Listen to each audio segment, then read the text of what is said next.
Kalyani ma'am, we have started the live streaming. Okay, so your face will be there.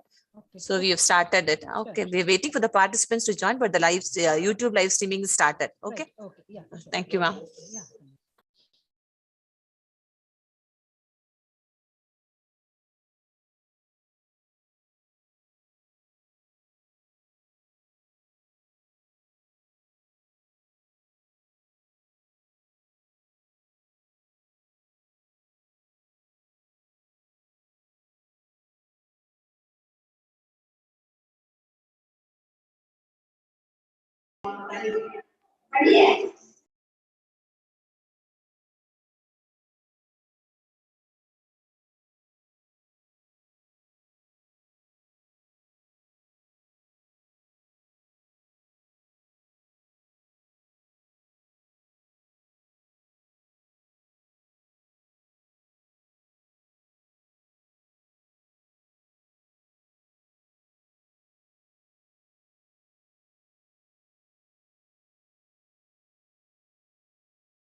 Amani ma'am. Yes, ma'am. You're waiting for someone to start? Yes, ma'am. We just thought we'll wait. We'll start now, ma'am. Few minutes. Just Yes, 1 minute. We'll start this. Yes, yes. Okay, thank you.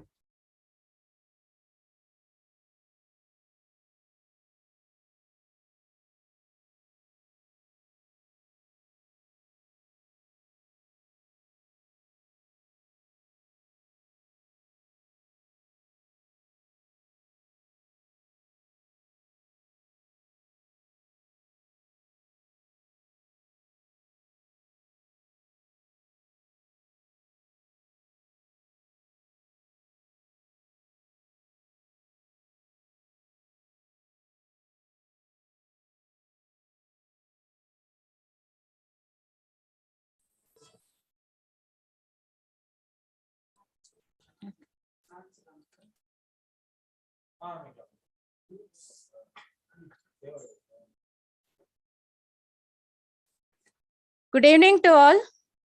We, the Department of Mathematics, Kumar Rani Meenamuthiya College of Arts and Science, welcome you all to this national webinar on the occasion of International Mathematics Day. We'll start our program with the blessings of Almighty. Our college song will be played now.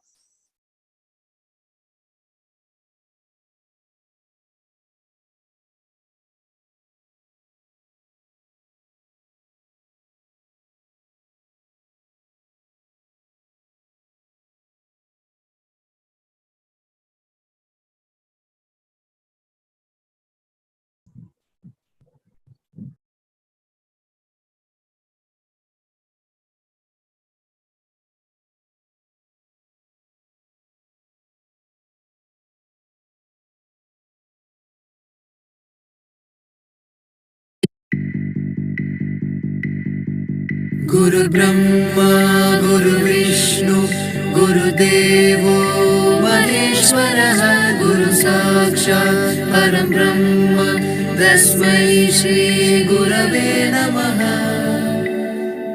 Let us strive, save, serve through our whole KRMMC, our temple of learning and epic of knowledge. With Guru Brahma, Guru Vishnu, Guru Devo Maheshwara, Guru Sakshat Param Brahma, Tasmai Shri Gurave Namaha. Let us march, let us strive, save, serve, to strive our way to success. Let us join our temple of learning, to save and epic of knowledge. Let us march together. Guru Brahma, Guru Vishnu, Guru Devo Maheshwara, Guru Sakshat Param Brahma, Tasmai Shri Gurave Namaha. Let us march, let us strive, save, serve, to strive our way to.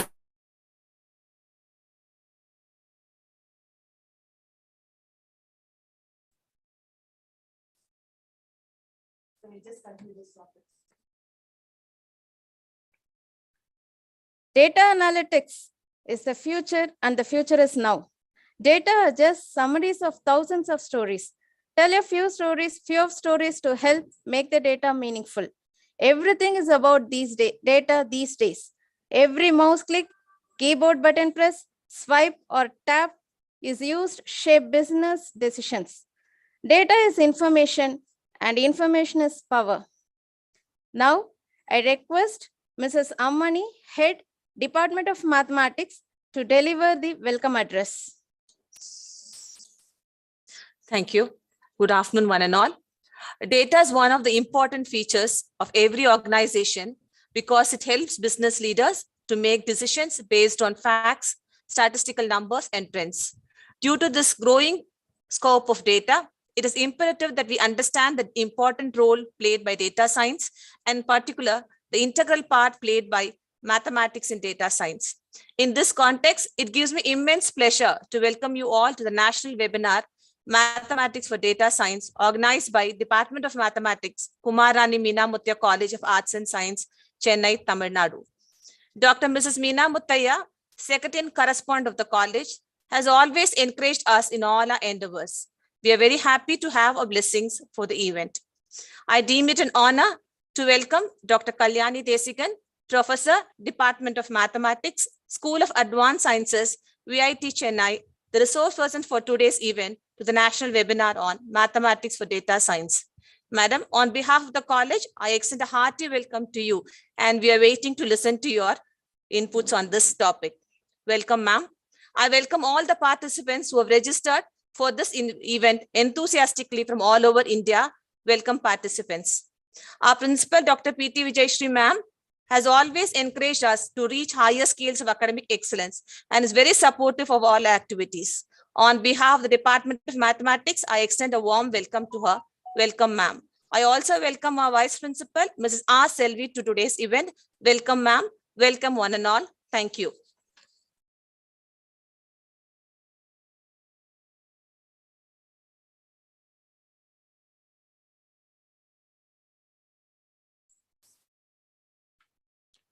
Thank you, ma'am.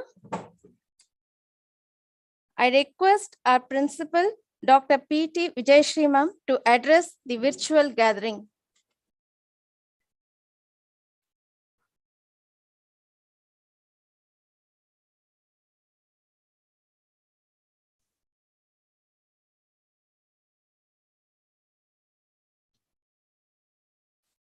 Ma'am, you're muted, ma'am. Respected guest speaker, participants from all over the country, and also my fellow faculty from Mathematics Department. Very good evening to all of you. Mathematics is a very crucial part in our day-to-day life. From the day we are born to death, we use mathematics knowingly or unknowingly. In various types of applications we use, and also in many scenarios which we may not know. In childhood, we begin our learning numbers, tables, equations to solving complex equations and generating new formulas, inventing new techniques and tricks also in solving particular mathematical problem. I used to say always that it is the only subject where it has solution for every problem. Mathematics has gained a greater significance in the field of latest technologies like machine learning, artificial intelligence, data science, deep learning, and many more technologies. Every new technology in today's world is directly or indirectly related to mathematics, which people may not know, but it is a fact, to develop smart and simple solutions for the problems. At present, we can say that mathematics is ruling the world like a monarch through its applications in diversified fields. It is helping in many industries like software, medical, automobile, designing, robotic industry, and what is not there in life without mathematics. Everything starts and ends with mathematics. It is a pillar of data science. It helps in visualization, understanding patterns, doing different analysis, making algorithms, building strong neural networks, and also much more. The above mentioned, which play a very vital role now in data science. I'm very happy that Mathematics Department has taken this crucial topic into the limelight for the International Mathematics Day today.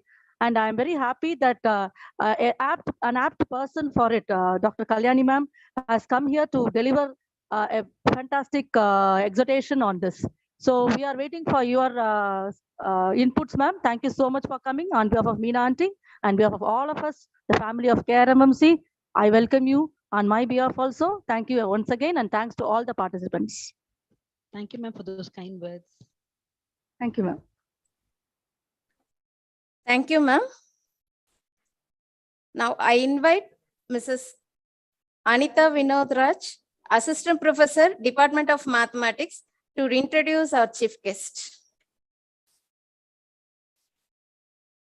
Good afternoon, everybody.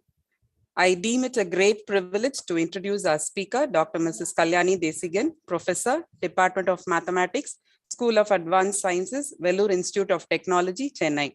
Dr. Mrs. Kalyani Desigan is an alumnus of the prestigious IIT Madras, where she completed her postgraduate and PhD degrees. She has served in software firms like iSoft R&D Private Limited and Radiant Software Limited. She was also a faculty at BITS Pilani, Sri Venkateshwara College of Engineering, MOP Vaishnav College, and IIT Madras before joining VIT Chennai as an associate professor in May 2010. Dr. Mrs. Kalyani Desigan has been entrusted with major administrative responsibilities at VIT. She was the Division Chair, Division of Mathematics, School of Advanced Science from July 2011 to July 2013, Dean, School of Advanced Sciences from July 2012 to June 2016, and Dean, Academic Research from May 2019 to September 2021. Her other responsibilities include Grievance Cell Coordinator, Astronomy Club Coordinator, and VIT Chennai Coordinator for PALS 2013 and IIT Alumni Club Initiative. She is also the chairperson and member of various committees within the university. Her domain of research is cosmology, text clustering, data clustering, spectral analysis of graphs, chemical graph theory, link analysis, and automata theory. 4 students have completed their PhDs, and she is currently guiding 6 research scholars. She is a reviewer for several international and national journals. To name a few: International Journal of Knowledge Management, International Journal of Computers and Technology, International Journal of Rough Sets and Data Analysis, International Journal of Cosmology, Astronomy and Astrophysics, International Journal of Information Retrieval Research, International Journal of Advanced Computer Science and Applications, Bulgarian Journal of Physics, and Indian Journal of Pure and Applied Mathematics. She has successfully completed a funded project for SERB DST, India, titled Qualitative Analysis of Cosmological Models with Cosmological Term in Einstein's Theory of Gravity and Scalar Tensor Theories of Gravity, approved under Matrix Scheme. Dr. Mrs. Kalyani Desigan is the recipient of Best Faculty Award Female in 2011 and CTS Best Faculty Award for the year 2015 in VIT Chennai. Ma'am, we are indeed greatly honored to have such a distinguished academician with us today. I'm sure that our knowledge will be greatly enriched after your lecture. Thank you, ma'am. Thank you so much for this elaborate introduction. Thank you so much. Thank you, ma'am.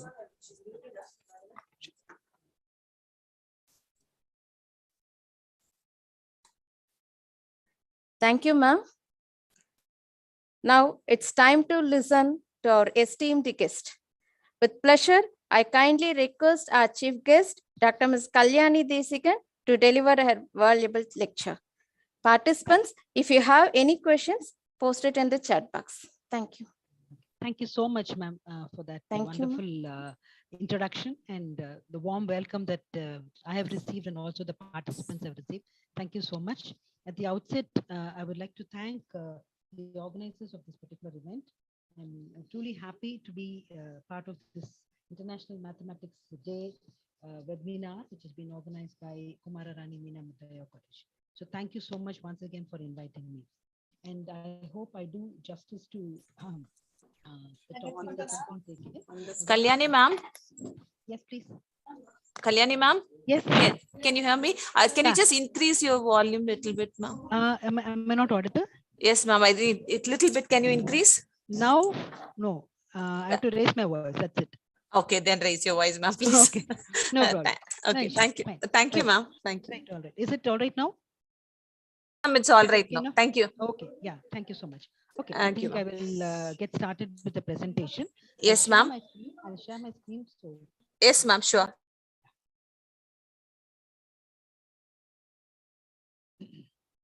okay. I think it is shared, right?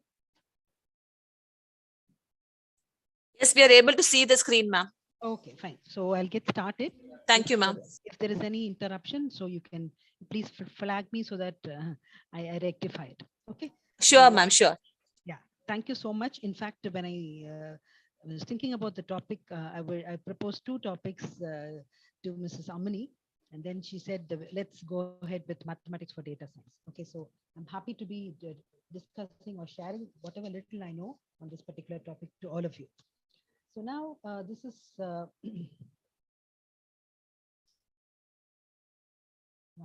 okay. So this is going to be our journey for the day, right? So we'll be looking at what are data types. No, I won't be spending too much of time on this. But anyway, without this background, I think it will be difficult for us to continue. Right. So we'll start off with what is data, what are data types, and then we'll be looking at why data science, what is data science, and typically why maths for data science. and the main topics which are within mathematics which are relevant for anybody who's aspiring to become a data scientist. Okay, so we'll be quickly touching upon the key areas which are relevant for anybody who wants to venture into data science. Okay, and then of course, if you look at the various areas which are relevant for data science, calculus plays a very crucial role. Okay, so I think we should. I'll just be giving you a feel of where and what calculus is going to be used in data science, and probably as part of that, okay, it is actually a continuation of that. So error minimization, gradient descent, and all these things are typically what I would call as only applications of calculus, right? So I'll be looking at all this, and if time permits, we may get into the mathematics behind neural networks. Okay, but both these error minimization as part of gradient descent that we'll be looking into, and also the mathematics behind neural networks is typically based on calculus. Okay, so that is going to be our overall journey for today. Right. Okay. So now, as I said, we have to understand what we mean by data, and all of us typically know what is a data. All right, and this format for the data is something that all of us are comfortable with. Okay, so in the sense that this I may call as a data set. I think those of us who are familiar with the data science, you may call this as a data set. Okay, so this entire thing is going to be a data set, right? And each of these entries that we have here, each row that we have here, that is typically what is known as a data point. Okay, so that is something that we need to understand. So this each row that we have here is going to be called as a data point. Okay, so the entire collection is a data set. So this whole thing, if you look at it, this is a sample, right? So we have the entire data set, and each row is going to correspond to a particular data point. Okay, there are various terminologies by which a data point is called. You may call it as a sample. Okay, you may call it as the tuple. Okay, so or just an example, or if you're looking at the typical database kind of a thing, data point is nothing but a record in your database. Okay, so that is the typical understanding that we have. And so we have dealt with the rows that we have here. The rows typically correspond to each of the data points that we are having, right? And if we now come to the columns, right, you have the column titled as color, weight, shape, price, and ultimately we have a column called fruit. Okay, so I mean, I think please bear with me for a while, because there has been a power fluctuation. I apologize. Anyway, so whatever, are you able to hear me? I think it is audible, but it says Yes, no, network in the unstable. middle there was a stuck up. Now it's all right. No? All right, fine, right. Okay, so these columns that you have here, these are typically what are known as, in terms of data science, if you look at it, you can call them as features, right? All these columns, you can call them as features, right? These are the typical terminologies that we'll be using. And they could call it as features, you can call them as dimensions, all right? So these are equivalent terminologies. If you're familiar with data science, I'm sure you're familiar with these terms as well, right? So each of these columns, I'm going to call them as features, dimensions, and but for a mathematician, they are nothing but variables. Okay, so you're going to have variables is what me as a mathematician would love to call these columns, right? So if I take a typical data point, say the first row that we have here, a particular data point, right? So depending on the various features that we have, right? So based on the color, the weight, the shape, probably the price. Maybe if I'm looking at it from a particular fruit market, okay, the price as well. And then based on all these parameters that we have, the values that we have for each of the features, you can identify whether what type of fruit is it. Okay, it could be a melon, it could be an apple, right? Or it could be a pineapple, whatever it is. Okay, so typically a particular item or a particular object, a particular entity, it is identified by the feature values or the variable values that particular takes, right? So this is a kind of data, I mean, typical format in which many of us would identify data. Okay, this is a very I mean, well-known format in which, because all of us have been working with Excel, and this is something that we are comfortable with. Okay, so but if we come to, okay, so I've already told this, but just for completeness sake, so every data point, so typically you're going to have a data point, and just a few minutes back we saw what is a data point. right? So every example that you have in a particular collection, so that is a data point, and each values that the variable takes, so that is going to typically identify what kind of object you are talking about. Okay, so these are some terminologies. I think it's obvious that we're talking about a data point, and the values that each of the variables is going to take. So that would definitely help me to identify what kind of data point it is. Okay, so these are some things that we should be comfortable with, right? And then moving on. So, all right. Okay, so typically what we saw a few minutes back, right? What we saw a few minutes back was just one particular format of a data set. Okay, so that is, if in database, we call that as a relational record. So you're typically arranging it in the form of rows and columns. So that is a relational database that we have. Other formats could be, you could just represent it as a data matrix. Okay, so it's just that you're going to put it in rows and columns and identify it as a matrix, right? Or it could be a document collection, a text collection. Okay, that is also a record, and you could connect the documents, right? So you have, say, probably document 1, 2, 3, and these could be the possible words which are occurring in the set of documents. So it's a document collection that we are talking about, a corpus, a collection of documents that we are talking about, and these are probably the kind of words which are occurring there. Okay, and if these entries that you see here are typically the frequency of this particular word in, say, a particular document, right? So this is, say, if I take the word play is going to occur in this document 5 times, but it doesn't occur in the other 2 documents. So typically, as a mathematician, this is nothing but a matrix notation for us. So these are different forms of the data that we can think of. I mean, since we need to understand that data need not just be in the format that we know as records and I mean, in the form of rows and columns. It could be in form of matrix as well, or it could be a transaction data. Okay, so what we have here, typically here, this particular table, it shows you a transaction data, right? So transaction data, maybe this is of from a particular supermarket, fine. So the transaction ID identifies what is the transaction and which are the items that have been bought as part of that particular transaction. Okay, so even that is a data. Okay, another collection you could have. You could have a collection of these transaction data, and then we can work with that as well. And these are not the only forms. You could work with graphs, you can work with networks, right? The entire World Wide Web. Okay, so that is another representation of a data. And from the World Wide Web, again, we can, if we can reduce it to the matrix form and then work with it. Okay, again, this also, the social network, right? Maybe the Facebook network or anything, right? If you take any of the social networks, typically for us, it is a graph or a network, but then you can represent it in various forms and then start working with it. And molecular structures, and you could also talk about whether the data that you have is follows a particular sequence. It could be ordered, it need not be ordered. There are various things that you can handle. Okay, so the only thing that I'm trying to convey is data need not be in the format that we are all comfortable with, rows and columns. It's anything and everything, like what we heard in the introduction, right? When Mrs. Nirmala was saying, okay, she was talking about different types of data.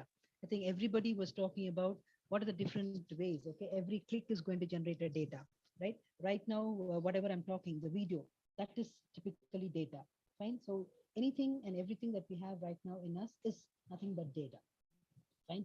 So you can see that there is an overload of data, and a meaningful interpretation that we can get out of data is why we need data science typically. Okay, so moving on. So we've seen types of data as well.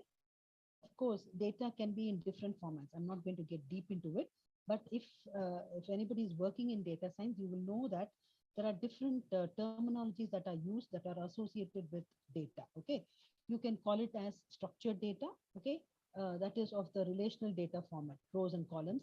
So you can, if you want to identify a particular value for a variable, you can address it, you can reference it, and you can go to the particular value of the element. Okay, just an intersection of a row and a column would be able to, it will enable me to identify what is the feature value for that particular data point.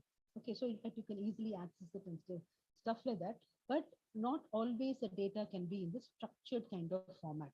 Okay, So you have data in three different formats. One is the structured data, which is nothing but our normal databases, the relational databases that we have. Okay, if you're any database management system typically works with structured data. And also we have another variety called the semi-structured. Okay, it will not be in the format that we are comfortable with. It need not be in the relational database kind of a format, but but it will still have some kind of properties which will help you to identify the connections. Okay, it is a semi-structured data that is there. And I think many of us would know what we mean by XML data. So XML is a kind of an example of semi-structured data. You can put it in a relational form if you, I mean, with some amount of effort, you can convert it into a structured form and then work with it. Okay. So we have seen what is structured data, what is semi-structured data, then of course unstructured. Predominantly, most of the data that we work with are unstructured. For example, the video that is being streamed, it is an unstructured data. Okay, so it has some spatial properties, it has some temporal properties, it has all these different things that need to be taken into consideration. So the unstructured data is where most of the data is going to reside. Okay, so that is that's something we need to know. Okay, and so this is the age of, so we've seen what is really what we mean by a data set is a collection of data points, fine, and data point is an object in a data set, fine. For example, if I take the class record, okay, the class record is nothing but a data set. Every row in that, okay, every row is my data point, okay. And the details that we capture about a particular student, it could be the name, the age, the gender, the marks that the student is storing. All these are nothing but our features or attributes or dimensions. These are different terminologies to referring to. As a mathematician, it is nothing but a variable, as I already told you. Okay. These days we hear of this word big data quite often, and the big data doesn't just refer to the volume of the data. Okay, it has various characteristics, and I mean you have to have. They talk about the 5 V's of big data or 7 V's. Okay, so the different things that we associate with the big data, but nevertheless, volume is one. Okay, you have something known as velocity, the rate at which the data is coming to us. You have something known as veracity. So if it satisfies a few criteria, then you call it as big data, not just in terms of volume, but volume, of course, now it is very easy for us in the sense that we have the ability to store. Earlier, it was so difficult to store it and access it. It is now so very easy to store the data. With the cloud infrastructure, it becomes all the more easy. And so we need not worry about all these things. Okay, so storage of data is no more a problem. Earlier it was, but now it is not. And also with the advent of the different generations of computers, right now with a mobile phone, we're able to do so much. Okay, and with also with the advent of good wireless communication, it's so easy now to handle big data. Okay, so I just want you to have the feel that we have data, a lot of data which is existing all over, and our whole intention is to get some meaningful information out of it. Okay, so we're going to interpret it and put it to good use. So that is the prime focus. All right. So for all this, okay, so we are going to make use of, currently we're calling it as data science, fine. So that is the buzzword right now. So we have seen everything about data. I mean, what are the different types of data, different formats in which you can have data. And now, how do I handle this data? Okay, so to our rescue, we have data science. Okay, so moving on to data science. So why do I need data science? Okay, so only thing is, yes, I have data science, but why do I need it? Okay, and we know that this data has to be converted into a meaningful information, and that is going to drive the industries. Okay, so any industry that we're talking about has plenty of data. If they are able to make use of that, it is required for them to function properly, typically grow their business, and of course not just grow the business, you can venture out into other avenues, the business avenues which are there, you can improve the business. Okay, and data science, it is typically going to help us to deal with the data. And the main thing is, with all the algorithms and the tools that we have in data science, it's going to enable us to make proper decisions and also have some good insights into the data. Okay, so that is the key focus where we have to use data science. Okay, it's going to help us to make proper decisions and also derive meaningful insights. Probably you've never seen such a thing earlier, but now if you look at your data and from the interpretation that you're going to get, you may come up with something very spectacularly new. Okay, so that may be helping you to venture out into a different kind of a business setup. Okay, so once you master this the data science tools and technologies, it becomes all the more easier for you to handle the data which is there. Okay, so what is data science? So we know that there is a need for data science, but what is data science? Okay, it is not a single discipline. Okay, typically it's not a single discipline. It's a combination of mainly these three. Okay, so it is a combination of computer science or information technology, mathematics and statistics, and of course, I mean these things can exist. They have been in existence, and you can use these things to a business setup, okay, or a particular domain. It could be healthcare, it could be insurance, it could be the banking sector. You can typically pick on a particular domain, and the domain knowledge is also important. The business knowledge is very important. So with that in focus, so it typically an intersection of all these disciplines. There should be, there's a lot of parts that is going to come into play from computer science when you're writing your algorithms and things like that. And the algorithms can be written only if you have sound mathematical and statistical knowledge. And of course, and if you have to work on a particular domain, without the knowledge of that domain, these two are not going to be of any use. So it is a multidisciplinary approach that we need to make use of. So data science takes into consideration all this. Okay, so there is we need to understand the way we're going to write our algorithm. Right, first I would go this way. I should have a domain knowledge. I mean, identify the correct math behind it, and develop my algorithm, and then give back my solution to my business or my domain. Okay, so that is the overall structure for data science. Fine. So it is a multidisciplinary approach that we need to have when we are working with data science. Right. Okay. So now, why mathematics for data science? Okay. So when we heard Principal Madam talking, okay, I felt very happy, right? I mean, she kept talking about the importance of mathematics, okay, and there is no doubt about it. All right. So mathematics is everywhere, and all of us know that it is the queen of all sciences. So if I need to be a good data scientist, definitely mathematics is the bedrock of any discipline, but data science more so. Okay, so that is very important. And no, but I mean, anybody can become a data scientist, but you can become a good data scientist only if your mathematical knowledge is sufficiently good, right? So it is very important that I mean, I'll show you with the examples, which are the prime areas in mathematics, which are essential, absolutely essential for us to move ahead with data science. Okay, so it is definitely required. Anybody can do data science. Again, I'm repeating, anybody can do data science, right? But you can excel only if you have the required mathematics knowledge, and only then you can say whether the output that you got out of your algorithm is right or wrong. Okay, so let us move on. So, but again, I'm repeating in the sense that you may wonder, there are n number of packages which are available right now, right? So these are some famous packages. I think many of you would have come across these packages, okay? So you just need to use them, okay? You may wonder, I just need to use these things. So why do I require mathematics at all? Again, I'm repeating, these are packages which are built and they are heavily dependent on the underlying mathematics. If you do not understand the mathematics behind it, you may not be able to leverage the maximum out of these packages. Okay, so again, I'm repeating, you can come up with beautiful visualizations or beautiful outputs by just running the built-in functions or whatever we have.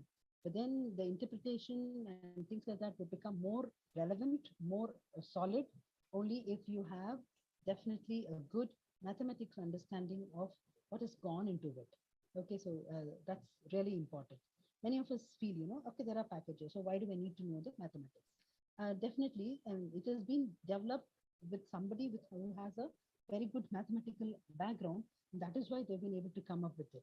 So if we are supposed to come up with something again, like what these packages which are existing, if we need to come up with something, I think we need to really understand a little bit of mathematics uh, before we jump into all this. Okay, so I'm not going to move on to that. I'll get into the topic. I think introduction is going pretty long.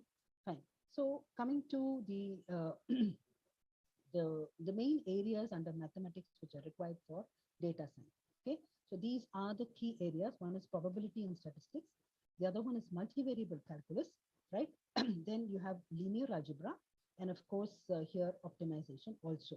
Okay, so these four areas under mathematics are absolutely essential for any data scientist. Typically, very very important. Okay, and so this if you are a mathematics student, you can be very happy that you are almost you would have covered almost all of these, fine.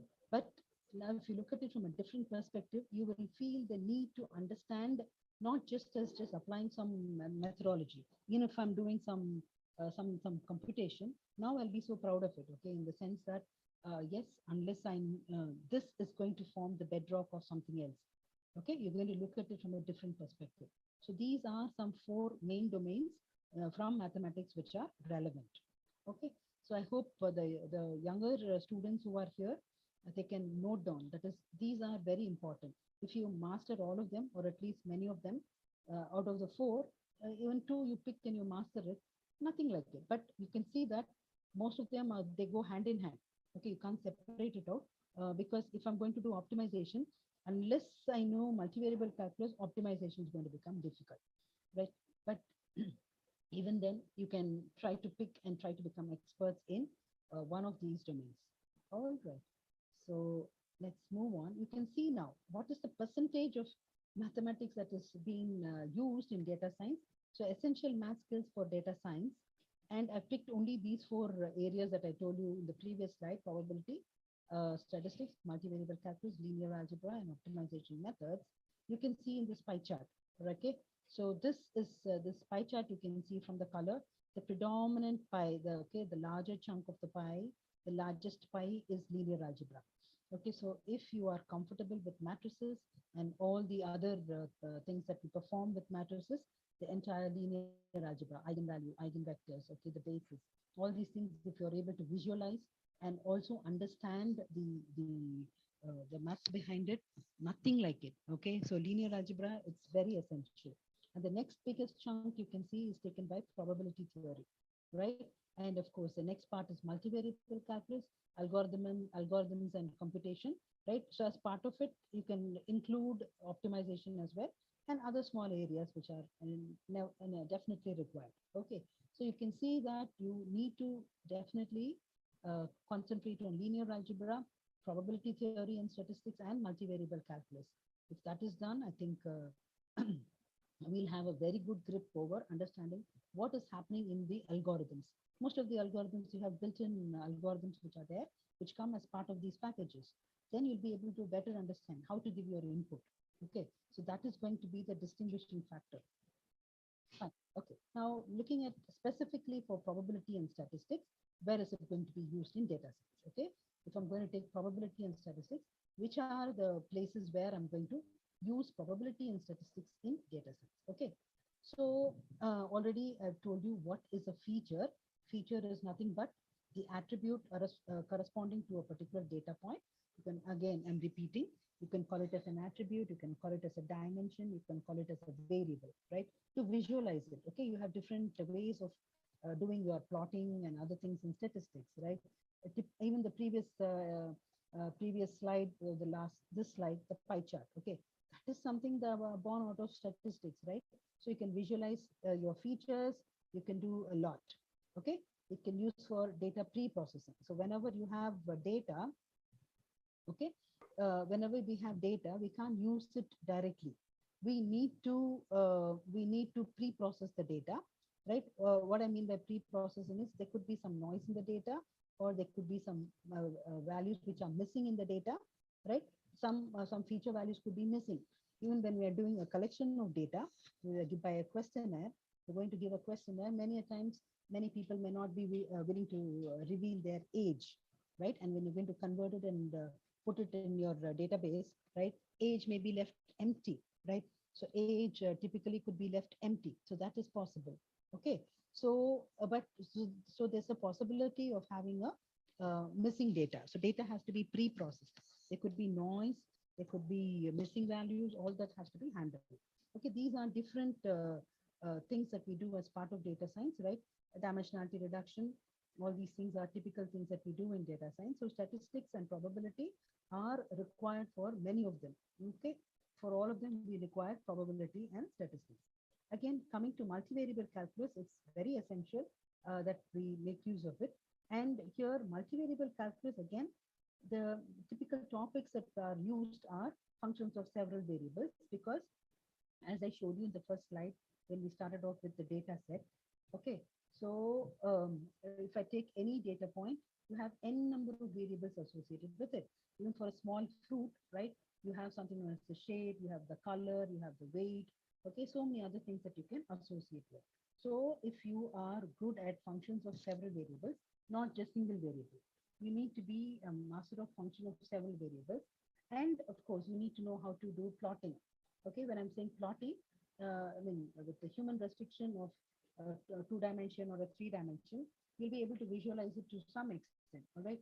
And of course, we need to understand all the different techniques that we use when we talk about functions of several variables.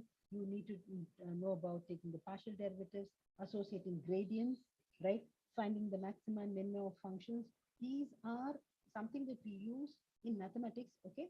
Just as we give a function and we just come up with the maxima or minimum of it. You find the derivative of the function.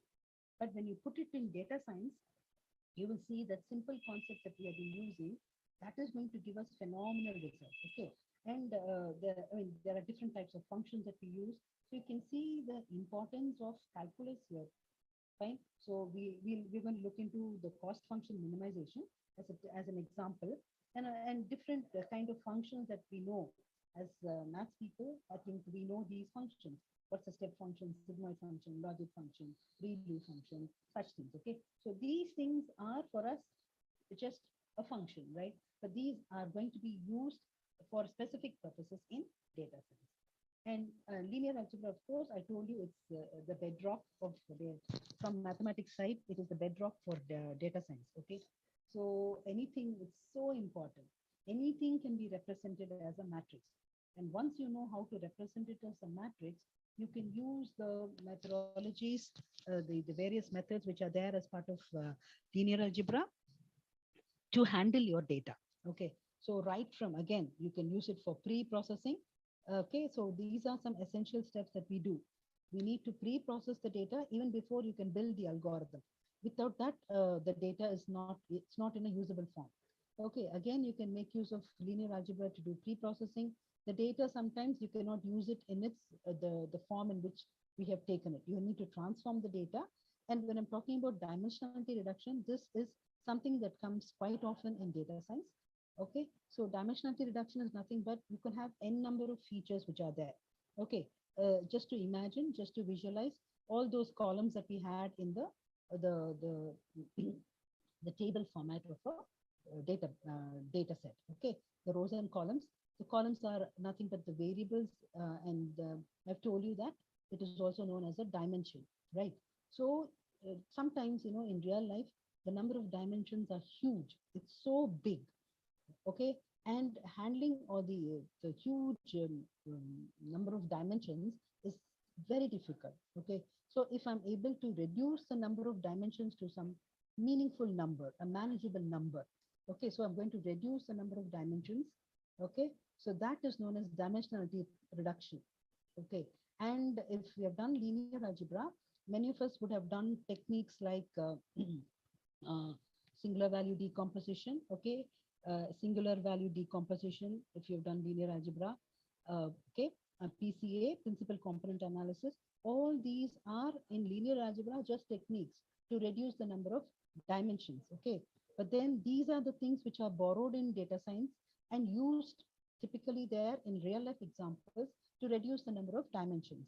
Okay, there are, I mean, linear algebra is amazing. Okay, that entire range of methodologies that you can use from linear algebra are too many in data science.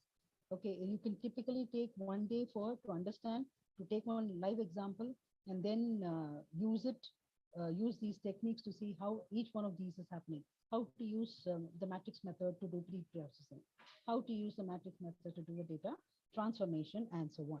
So it is a very important skill to know. So linear algebra, the matrix theory is absolutely important. And then, of course, optimization method. So that, again, it will go in combination with multivariable calculus. Optimization methods are also very important. And we'll be using it. I will, in the example that we're going to see today, we're going to use it to minimize the cost function.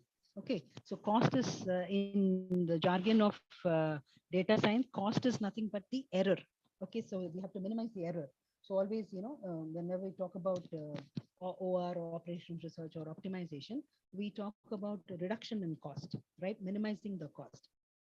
Here we are equating the error function or the loss function, and we know that if at all there is an error, that error has to be minimized. So it's going to be minimizing the loss function, and of course, and how we can better predict the values that we have. Okay, so this is a real motivation for working with mathematics. Okay, so if you are a master of, say, probability statistics, multivariable calculus, linear algebra, and optimization methods, that is definitely going to give you a heads up, or I mean, it is going to put you in a better position to work as a data scientist. All right.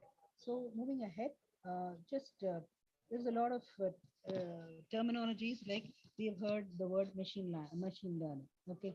So learning typically refers only to the algorithms or the models that we are building, right? So when I talk about data science, the boundary is pretty blurred, right? You can call it as machine learning. These are techniques that we use in data science to get some insight out of the data. Okay, so when I'm talking about learning, learning is nothing but you're going to do some programming so that the computer is you're writing an algorithm to optimize the performance of a particular criterion. Okay, so it is always, there is when I'm talking about the learning part, when I'm saying machine learning, it's nothing but the algorithms that we write to optimize certain criteria. And how do we optimize it? We make use of the previous type of data points that we have, or the past experience.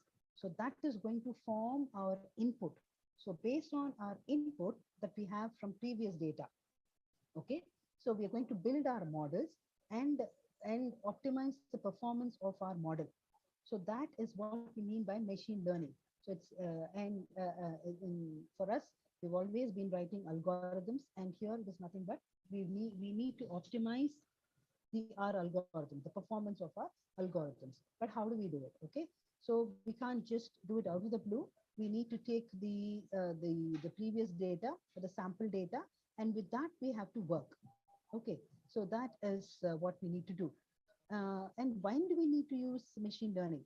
If I'm simply going to compute my monthly salary, the payroll, I don't need machine learning. Okay, I can just there are software is there, and there is nothing unique there. Okay, so nothing no great insight into calculating the payroll. Okay, I know what is my base salary, I know how to compute it. Just do a calculation, I'm going to get my payroll. There's nothing there. And this kind of machine learning is really relevant only when under these scenarios. Some of these scenarios are listed here. There is no human expertise so far for you to handle such things, or you're not able to, a human is not able to explain the expertise. Okay, I may be able to recognize the voice of someone, okay, but I will not know how I'm able to recognize the voice. Okay, I will not be able to transfer the particular knowledge to anybody. So we have to train the computer, in the sense, write algorithms, identify patterns, so that we are able to understand, go ahead with speech recognition. Like this, there are various reasons why we need to go for machine learning. Again, I'm repeating, it's not for routine tasks that we perform. It is not for that. Only when we have to look out for something different from routine calculations and stuff like that. You need machine learning. Okay, so I'm not, let me move on to the example, I mean, into the thing. So what we have seen till now is, we have seen what is a data set, which is collection of data points, what we mean by the features or attributes or dimensions, right? And the different types of data which are available, structured, semi-structured, and then of course, unstructured, right? And where is the need for data science, and where is the scope for mathematics within data science? And for me, it is mathematics is data science. Okay, so all that is being done is all that we know from age old, right from calculus, it is being put to use, okay, when we are handling data. That is data science, okay. And the main domains that we need to concentrate on when we are working with data, mathematics for data science is also what we have seen, okay. And also what is machine learning is something that we have seen. All right, so these are certain things that are part of data mining, or you can call it as machine learning. These are different terminologies, okay. This is only for those of us who are not familiar with that, okay. So when I'm talking about data science or machine learning, you can use it for finding associations between, again, I'll go back to the example of the supermarket, right? So whenever I'm buying, say, coffee powder, I may be buying milk along with it. I may be buying sugar along with it. Okay, so that is association. And there's an entire line of work called association rule mining, which goes with it. All right. So that is something which people are working on, association rule mining, trying to find the association in a particular transaction. All right. So that, and these things, maybe many of us are familiar with these terminologies. We have what is known as supervised learning. We have unsupervised learning. There is something known as semi-supervised also. I've not listed it here. So there's something known as supervised learning, unsupervised learning, semi-supervised learning, reinforcement learning. There are different varieties. I've just listed a few of them here. Okay, these are all different approaches in data science, or you can call it as different approaches in machine learning. Okay, so the example that I'm going to show you today is typically from classification and regression. I mean, both of them go under the class of supervised learning. Okay, and fine, I think not yet come to the topic, but it's getting late. Okay, so does anybody know about, have done aware of classification and regression? Can any of the participants are familiar with these things? Otherwise, I would head on directly to the thing. Or is it there in the chat box? I don't know. What is the understanding? I do not know, but anyway, so I will go ahead with directly into the maths part of it. Okay, in the sense that we're going to look at only this aspect of it, the classification and regression part of supervised learning. Okay, so for a quick overview, when I'm talking about supervised learning, the data set, okay, we have a full data set. The data set itself is going to be split into two. I think if you're familiar with data science, you will know you're going to split. This is in the case of supervised learning. You will split it into two. You'll call it as the training data set, right? You'll call it as a training data set, and then you'll have a testing data set. Okay, so these are data points or records that we already have. Maybe it's a set of customer records from a bank. Okay, so this is existing data. Okay, so with this data, we are splitting into two parts, training and testing, and we build the model using the training set. Fine. So these are existing with us only. Already we have the data set, and we are going to build the data with the training set. Okay. And when I'm talking about supervised learning, so the first example that we saw was the different names that we had for the fruits, right? So those things that we have are known as, you can call them as the labels. You're going to associate labels or categories to those data points. Some of them were melons, okay? Some of them were melons, or it could be apple, right? Or it could be any other fruit. It could be mango, whatever it is. So these are labels that we are associating with each of the data points. So an entire data point, you have weight, other attributes. Based on that, you're going to call that as a melon. And again, another example based on color, shape, and things like that, you're going to call it as an apple.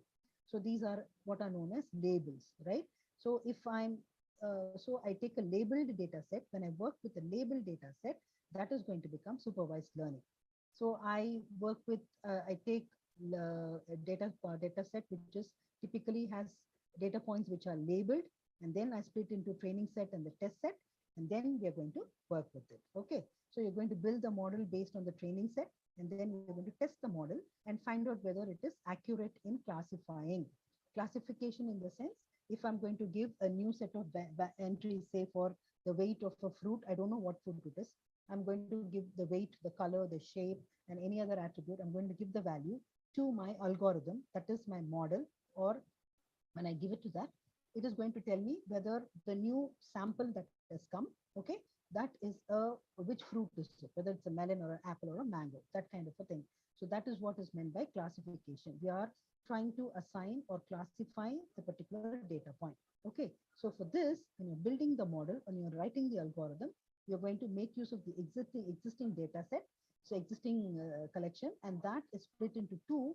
You build the model using the training set, and then you're going to test the model, check whether it is really classifying the data correctly using the testing set. Okay, if you don't have class labels assigned with your data set, you call this as an unsupervised learning. So these are different approaches in data science.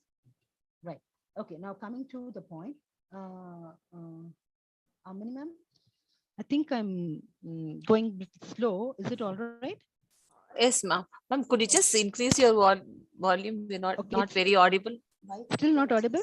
Ma'am, I think when you hold the mic nearer, it's better.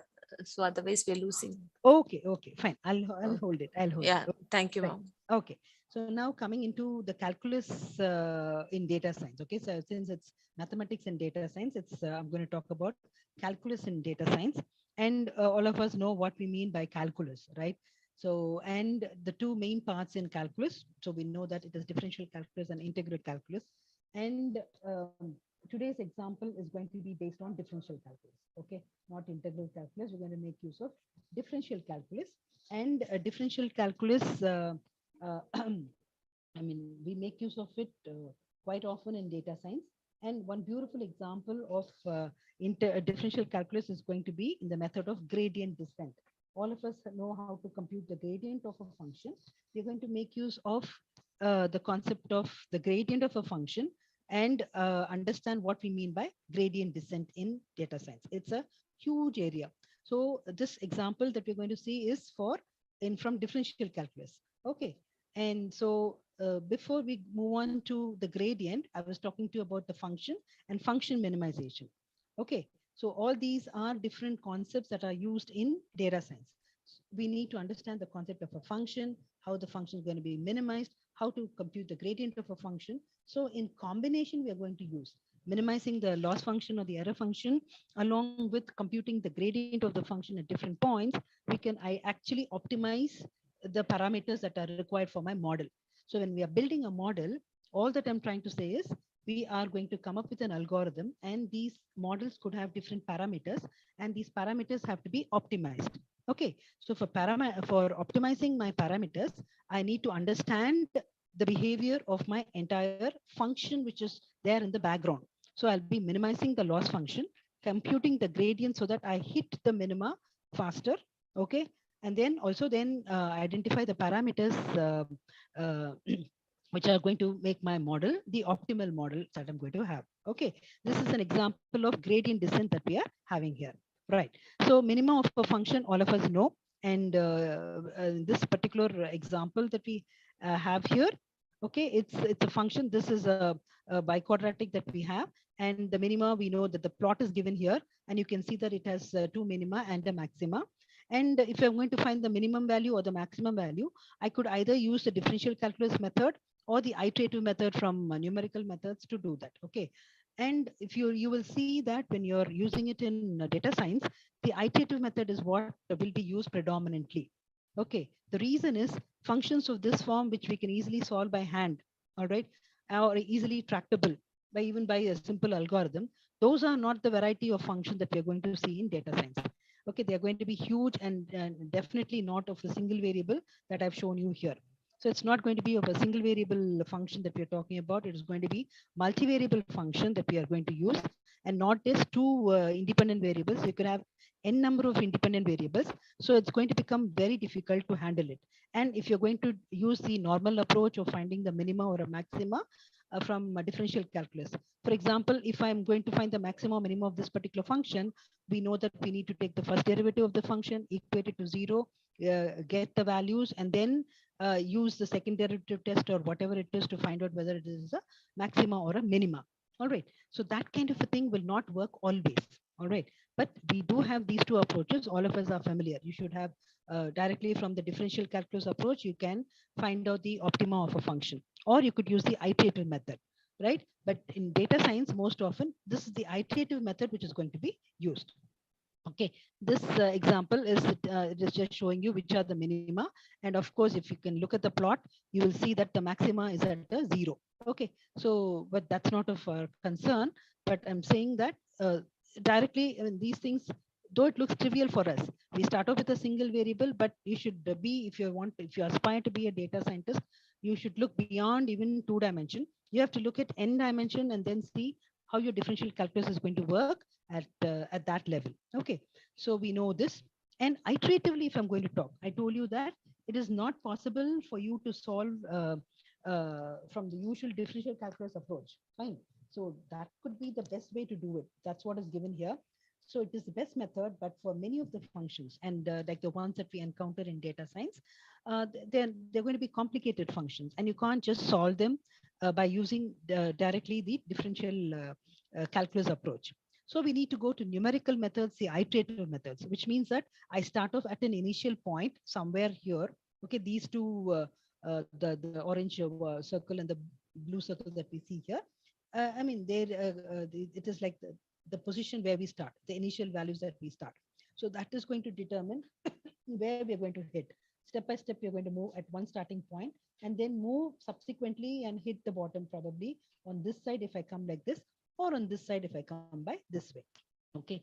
So if I'm going to roll down the ball, okay, if you can think of this as a, so you can roll down the ball, but I need to know if I'm going to do it iteratively, I should know the position of this ball at every step. I should know the direction in which I'm going to move and the speed at which I'm going to come down. So the direction and the speed are going to determine in how many steps I'm going to hit the bottom. Okay, to know the direction, that is where we need the gradient. Okay, so why we are looking at a minima here, that is important. Again, I'm repeating, we are looking at minima because you're talking about error minimization or loss minimization. Okay, so those are things that we normally do. I was talking to you about classification. Okay, so when you're talking about classification, we have built a model which is trying to classify certain objects. Going back to the example of a fruit, it could be classified as melon, orange, apple, whatever it is. And a new data point comes, my model is giving it a particular label. Okay, maybe it is calling class label. Probably it is calling it as an apple, right? Like that, n number of sample points which we have never seen before. We are trying to classify it. This is from the model. Okay, but how do I know that the model is predicting correctly? There could be an error. We need to minimize the error so that my classification becomes almost accurate. Okay, it can never be 100% accurate, but it has to be more or less accurate. So minimization is a very important concept that we deal with in data science. Okay, so that is why I'm talking about the minimum of the function. And of course, just now I told you directly we cannot use the differential calculus approach. So if I need to use the iterative methodology, I should know I should start at a particular point. I should know the direction in which I have to go, the step, and I need to know the step size as well. So from one point, I need to go to the next point, in which direction I have to go. Obviously, I cannot go in the opposite direction. I need to come down. Okay, and so the gradient is going to decide the direction of motion, and of course I need to identify my step size as well. So all this is going to determine in how many steps I'm going to hit the minima, or am I really going to hit the minima. So setting my parameters is very important. I hope all of you are understanding the relevance and importance of minimizing a function. It looks so simple to us as mathematicians, but it plays a very important role when we come to data science. Okay, so this again, the same example continuation is there, right? So now, so I just now I told you that it is important that I'm going to use the iterative approach to to do a function minimization. So when I'm doing the function minimization, I need to know the gradient of the particular function. Okay, so that is going to, because gradient tells me the direction of maximum change, right? So it is going to tell me that the direction of maximum change. So that is going to help me to move closer to my point of minima. Okay, so I need to know the concept of gradient quite well, right? So quickly, I'm just moving across. So this is a definition of gradient of a function of two variables, and all of us know how to compute it. So we need, this is only for two variables that you're taking. In terms of data science, that is just two attributes, right? And that is not sufficient at all. So what I'm talking about is something bigger than this. But for us right now to understand, we can work with just understand the concept of gradient of a function of two variables. So you'll be computing the gradient, and as we know that gradient is going to give you the direction of maximum change. Okay, so this is typically the surface that is plotted. So this is a function z is equal to f of x comma y. So when you plot it, that's going to be a surface. And this arrow that you see here is nothing but your gradient, and that is going to point in the direction of maximum change with respect to the surface. All right. So I'm not going to get into how to compute. I think it's, yeah, I mean, this is again another example of finding the gradient. Okay. But only thing that we need to know is gradient is going to give us the direction of maximum increase. That plays a very, very important role in data science. Okay. So I'm not getting into this. Fine. So this is again the same example continued here. And this direction is going to be the direction of maximum increase in temperature. This is the level curves that we have related to heating of a plate. And then this direction shows the direction of maximum change in which the temperature is going to change. So gradient is going to give you the direction of maximum change. All right. So, right. Okay. So now this concept of gradient, right, or gradient descent, fine. So gradient, if you look at it, it is the direction of maximum change. I'm talking about gradient descent. Descent means the direction of, I mean, it is ascent. It normally it points in the maximum direction, but I want in the negative, I mean, in the minimization part. So descent corresponds to the direction of maximum fall. Okay, it is not rise, it is maximum fall. Okay, so it was actually introduced, sorry, it was typically introduced by Cauchy in 1847. You can see that it is an age-old technique, and that has been borrowed by data science to use it for optimization of the cost function or the loss function. Okay, so it's a gradient descent algorithm is essentially an optimization algorithm, and that is going to be used to minimize the objective function. And again, as I told you, objective function is going to be nothing but your cost function or the loss function. Okay, so it's not a new method. So they call it by and if any data center will say, I know gradient descent. Okay, but we as mathematicians know gradient as just a mathematical technique introduced by Cauchy in 1847. That is just a borrowed concept that they're using in data science. Okay, so I mean, we are using gradient descent.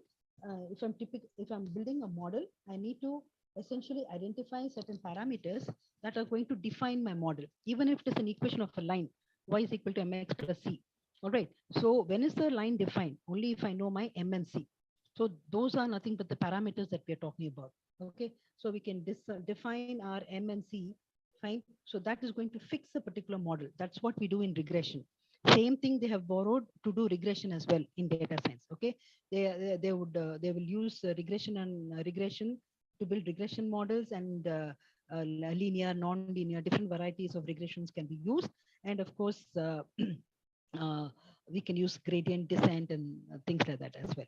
So ideally, what we're doing is by using these methodologies, we are only trying to fix the parameter values, so optimal parameter values, so that your model itself is optimized. Okay, so that is what we are going to do. Fine. So gradient descent. Let me. Okay. So this is something, again, you can take a note of it if you want to. So gradient descent of a function at any point, it represents the direction of steepest decrease, right? So gradient is steepest increase, descent is steepest decrease. Why am I looking at decrease? Because I'm looking at minimization of a function.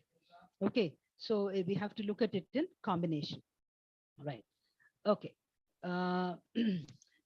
Right. This is the kind of a thing that we normally do. Probably, in 1 hour or something may not be sufficient, right? But anyway, I'll try to cover as much. I think I'll skip this part of it, right?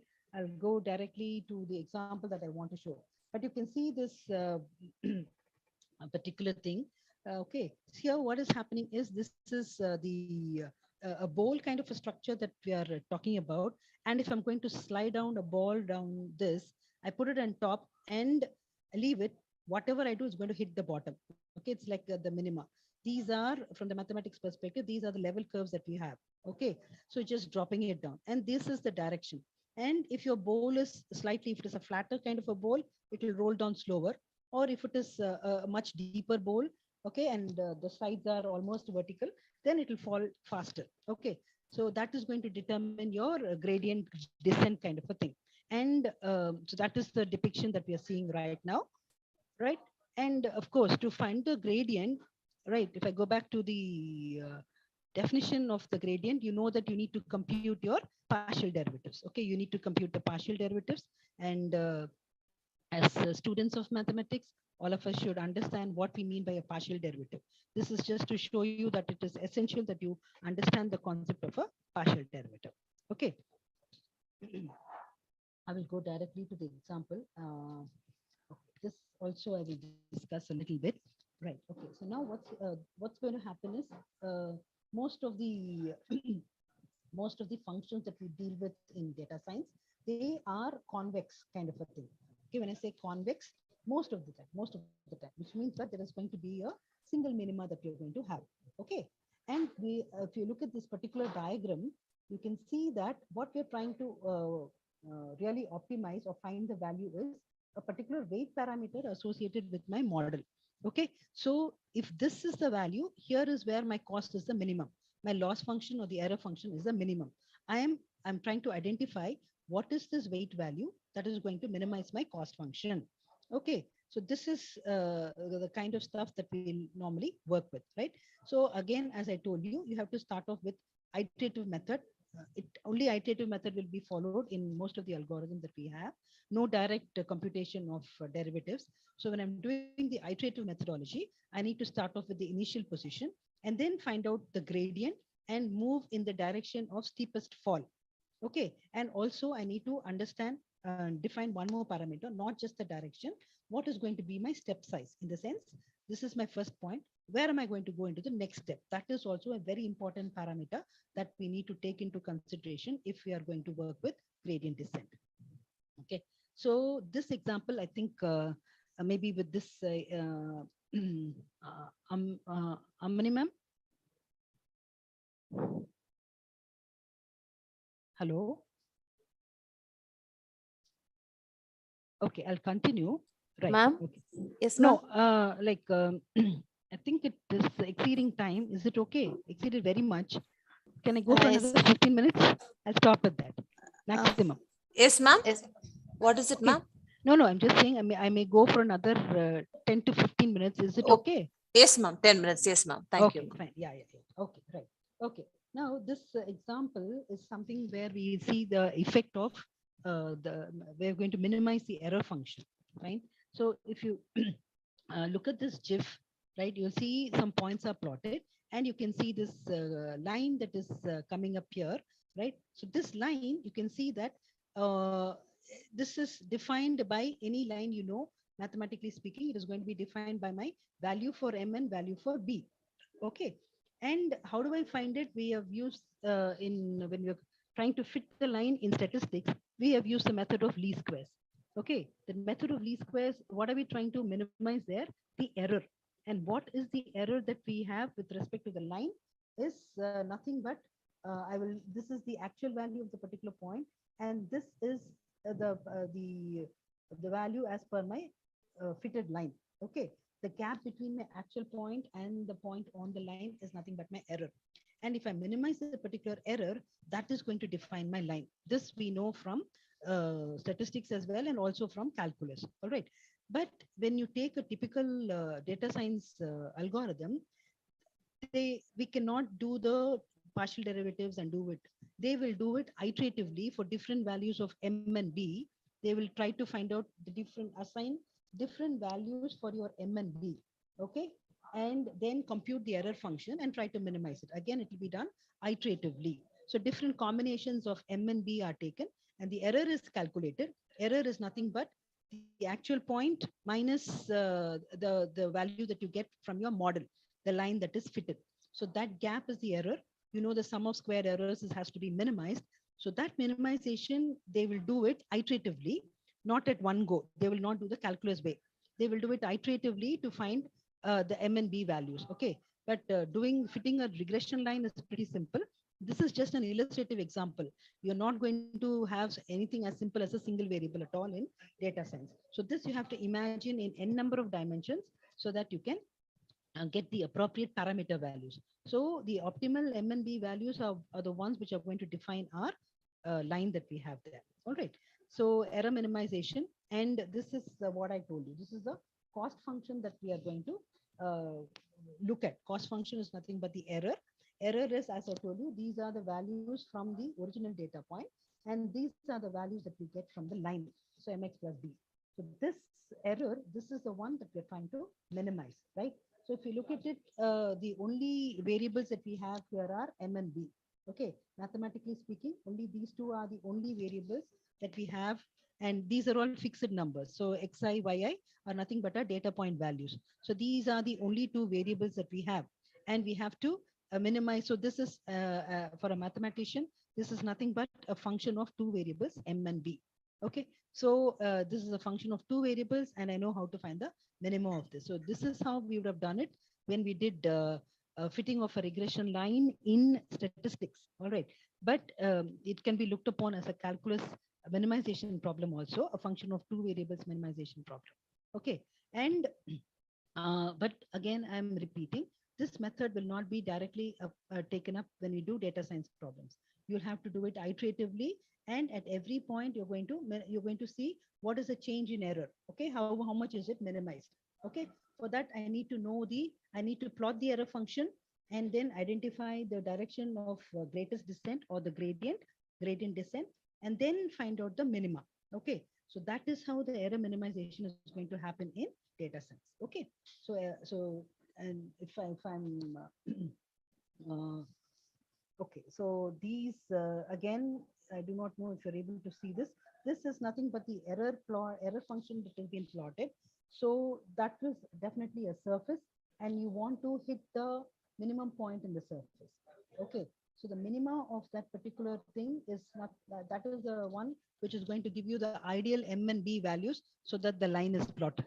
This is the standard example that people use to explain error minimization and gradient descent in data science. Okay, so you need to identify the direction of fastest descent to reach the minimum, and that is going to give you the ideal values that are going to help you to fit the line. Okay, this is a very simple example of minimizing the error that is used in data science. Okay, and I think this is very important. Fine, the gradient will act as a compass, which means that it will show you the direction of descent that you need to follow, and so that you can go downhill faster and hit the minimum. Okay, and I mean, this is the derivative, and then you're equating it to 0. I think I'm taking too much of time. The next one is only, I'll stop at this. I told you that you have to start off at some particular point, right? And then move in the direction of greatest descent, that is the gradient, but step by step. And how much that we have to move at every step.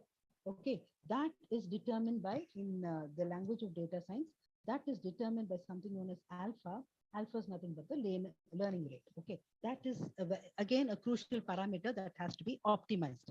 Okay, so things cannot be done on the go. Just like that, it cannot be done. Everything has to be optimized very, very critically. Okay, so I'll just show you this particular example, and maybe with that I will stop. I may not be able to move on to neural networks, right? So this is the cost function that we're talking about, or the error function that we're talking about. And this is maybe the initial point that we are starting. Okay, and this is the direction of greatest descent, or the gradient that we have computed for this, if I start off at this particular point. All right, and if I take my step size correctly, I may be able to hit the bottom in one step. Or if I take my step size a little lesser, okay, then I may be able to reach it in some finite number of steps. I may be able to reach. All right, both these are okay. But this is I'll be able to do it at one go. All right, again, optimization under play. All right, if I choose my step size in some which is not of these two things, what may happen is the directionally I may hit there, I may come here, I may take a lot of time jumping from side to side and then ultimately hit the bottom. These are typical things that will happen in data science. Okay, so choosing of the parameters optimally, which can be done for me personally, is only by data by people who have solid math background, right? Something like this, if I'm able to fix by just looking at the function, this is the best, probably this is the best, this is okay, I'll be able to reach my minima at some finite number of steps. Here again, you will reach it, but after n number of bounces you're going to do it.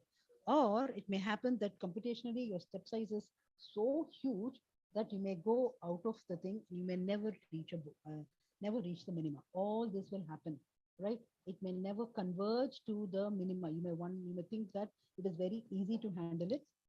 Not at all. Okay, it is not at all easy to handle such problems when you're fixing the parameters. All right. Am I still audible? The power has gone down. I hope I'm still audible. Yes, ma'am, you're audible. Okay.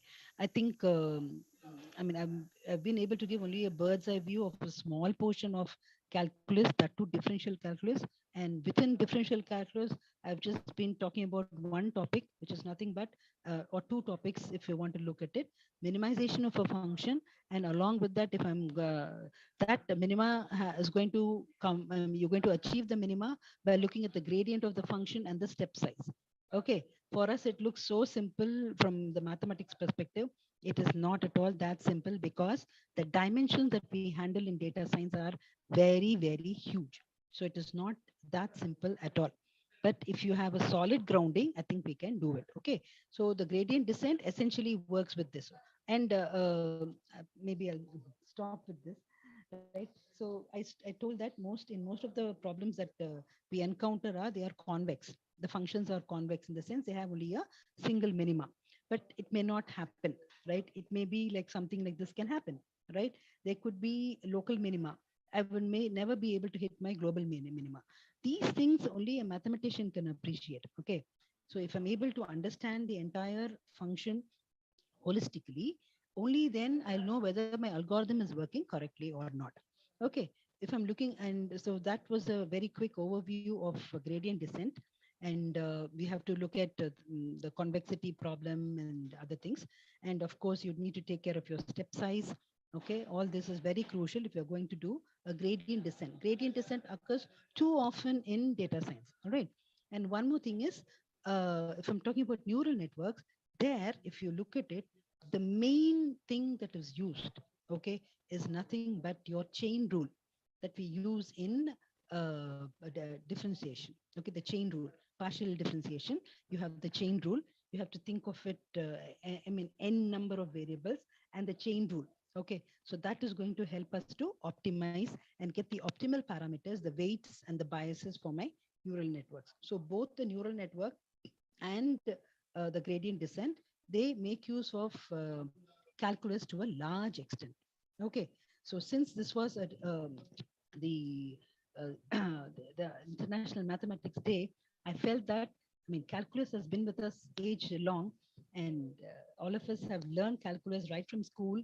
So I thought it would be relevant to appreciate the beauty of calculus and the necessity for calculus in data science. I think I've exceeded the time too much. Thank you very much for bearing with me. Right? Thanks a lot. Thank you, Kalyani, ma'am. Any questions? I think in the chat box, do we have any questions? Thank you, ma'am. Yeah. Thank you for your wonderful and informative session. Okay. Now the session is open for questions. If you have any questions, feel free to ask. Participants, do you have any questions? You can post it in chat box.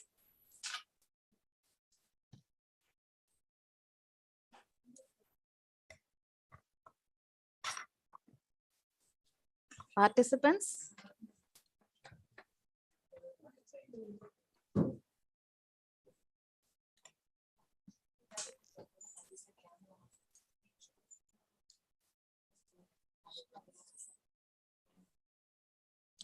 Ma'am, we have one questions in chat box, ma'am. Yeah, one minute. Yes, ma'am. Shall I read, ma'am?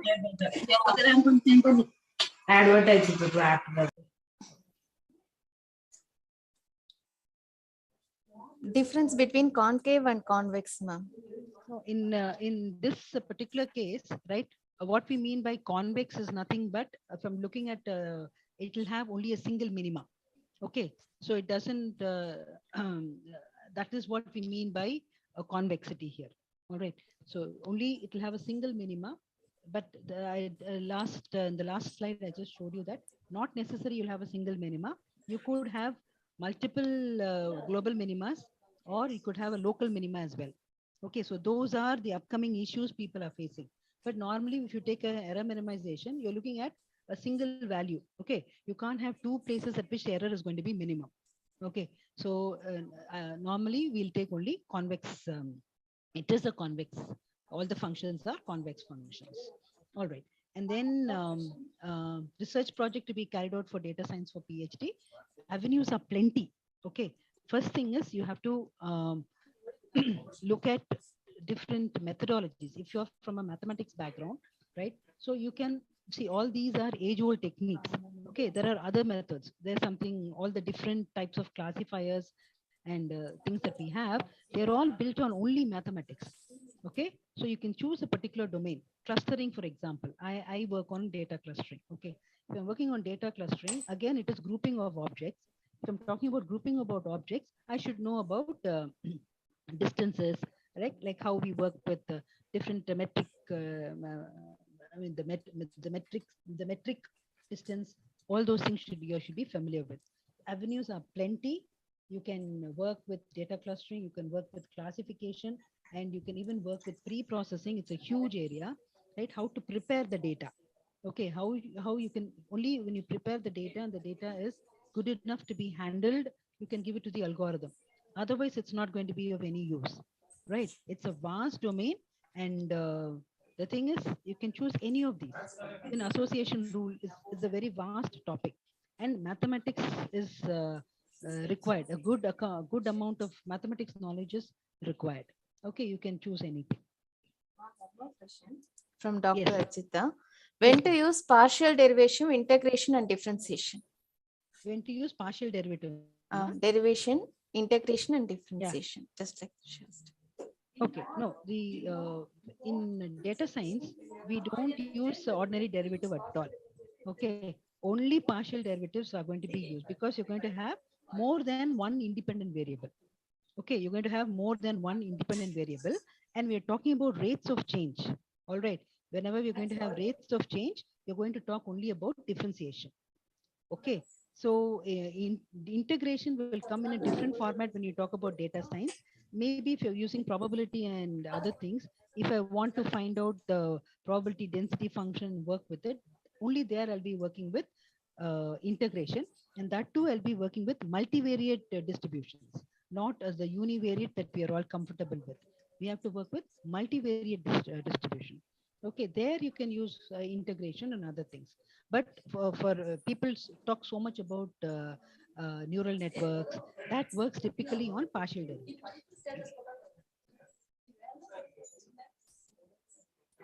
Any more questions? Ma'am, anyone is having? Ma'am, anyone want to ask questions?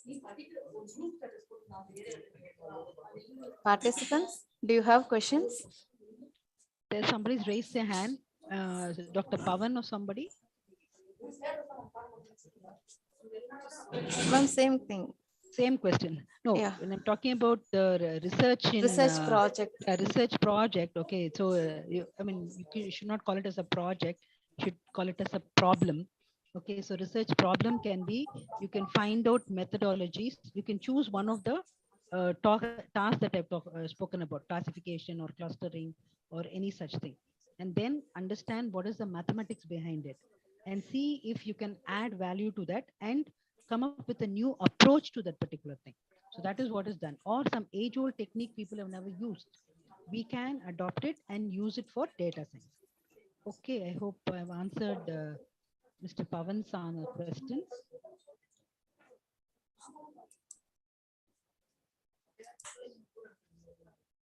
Okay, I think he said okay. Thank you. Ma'am, anyone? That's all. Anyone want to ask questions? Shall we wind up the question session? Ma'am, I think Yes, ma'am. questions. Okay, right, okay. Yes, thank you very much for being a very good audience. Okay, thanks a lot, and thanks for the opportunity given. If anybody has anything, if they're working on any data science problem, you're most welcome to contact me, even if you have small things. Whatever I can, I will answer. Otherwise, I will definitely help you through one of my colleagues or other friends. Thank you so much for the opportunity given. I once again thank the organizers for having me here today. Thanks a lot. Thank you, ma'am. Thank you for your wonderful and informative session. Now I invite Dr. Shekla Devi, Associate Professor, Department of Mathematics, to propose the vote of thanks. Good evening to all. First and foremost, I thank the Almighty for showering His blessings for the successful completion of the program. I would like to thank our beloved Meena Aunty, Secretary and Correspondent of Kumararani Meena Muttaya College of Arts and Science, for her blessings. On behalf of our college and participants of the webinar, I extend my gratitude to our resource person, Dr. Kalyani Desigan, Professor, Department of Mathematics, School of Advanced Science, VIT, Chennai campus, for the informative session on data science. Thank you, ma'am. Our heartfelt thanks to all the participants of the event.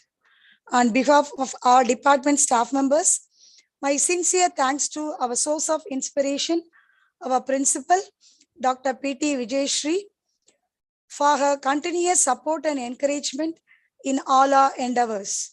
I would like to thank our Vice Principal, Mrs. R. Selvi, for the consistent support. I extend my gratitude to all our faculty friends who helped us to make the webinar in a grand manner. Our special thanks to Mr. Anand, Head, Department of Visual Communication of our college, and Mr. R. Pathasarathi, Assistant Professor, Mr. Arun Anthony, Technical Instructor, for their technical support for the successful completion of the webinar. Thank you all. Thank you so much. I'll leave the meeting. Thank you so much. Ma'am, 1 second, ma'am. Ma'am? Ma'am, Yes, ma'am. Yes, yes, please. Participants, if possible,